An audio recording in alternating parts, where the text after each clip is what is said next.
মায়ের কথা ভুলে যায়, স্ত্রীর কথা অনুযায়ী মায়ের উপর অত্যাচার করে, এরকমও বহুত আছে।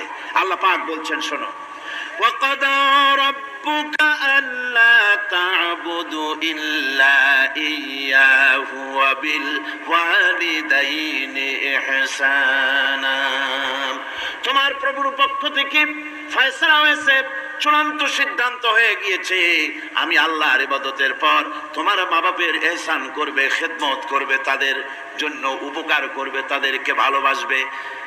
আল্লাহ রাব্বুল আলামিন বলেন, মা বাবার সঙ্গে কেমনে কথা বলবে, তাদের সাথে কিভাবে আচরণ করবে, আল্লাহ তাও শিখিয়ে দিয়েছেন।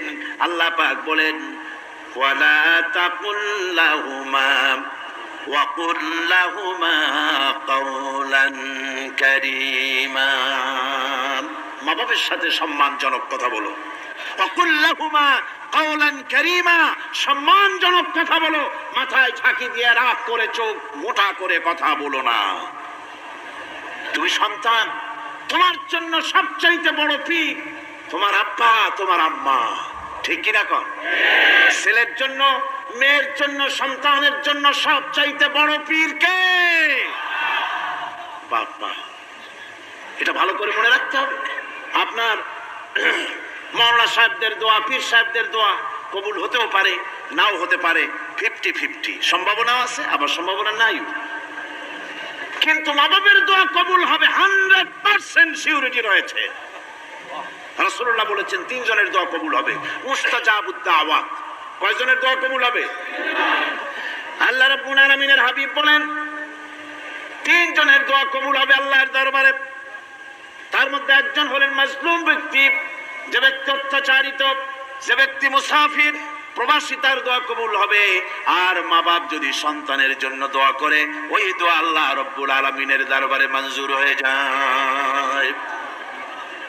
আল্লাহ রাব্বুল আলামিন মা বাপ সম্পর্কে বলেন, মা বাবের জন্য আমার কাছে দোয়া করবি বান্দারা, আমার কাছে দোয়া করবি। দোয়াটা আল্লাহ পাক শেখাচ্ছেন, রব্বিরহামহুমা কামা রব্বায়ানি সাগীরা।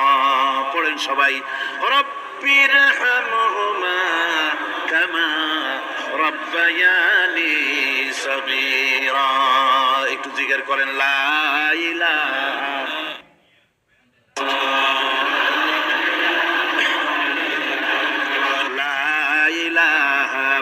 ইল্লাল্লাহ, লা ইলাহা ইল্লাল্লাহ, লা ইলাহা ইল্লাল্লাহ, লা ইলাহা ইল্লাল্লাহ মুহাম্মাদুর রাসূলুল্লাহ। আমার ভাইরা, আল্লাহ পাক শিখাচ্ছেন, বান্দা তোর মা বাপের জন্য আমার কাছে দোয়া কর। আল্লাহ রব, আয় আমার প্রভু, আমার মা বাপ যেমন ছোটবেলায় আমাকে স্নেহের কোলে লালন পালন করেছে, আয় আমার আল্লাহ তুমি আমার মা বাপকে তোমার রহমতের কোলে লালন পালন করো। আল্লাহ শিখাই দিয়েছেন। আমার ভাইরা, প্রত্যেক নামাজের পরে এই দোয়াটা ভুলে যাবেন না। ভুলে যাবেন? ভুলে যাবেন? আমার ভাইরা, আমার বোনেরা, সবাই প্রত্যেক নামাজের পরে পড়বেন, রব্বিরহামহুমা কামা রব্বায়ানি সাগীরা। এই দোয়া করতে কেউ ভুলে যাবেন না। আল্লাহ রাব্বুল আলামিন বলে, বান্দারা, وَوَصَّيْنَا الْإِنسَانَ بِوَالِدَيْهِ إِحْسَانًا حَمَلَتْهُ أُمُّهُ كُرْهًا وَوَضَعَتْهُ كُرْهًا। আল্লাহ পাক বলেন, আমি পৃথিবীর সমস্ত মানব মণ্ডলীকে উপদেশ দিয়েছি, মা বাপকে সম্মান করো, শ্রদ্ধা করো, তাদের উপকার করো। তার কারণ হলো, তোমার মা তোমাকে গর্ভে ধারণ করেছে অত্যন্ত কষ্টের সাথে।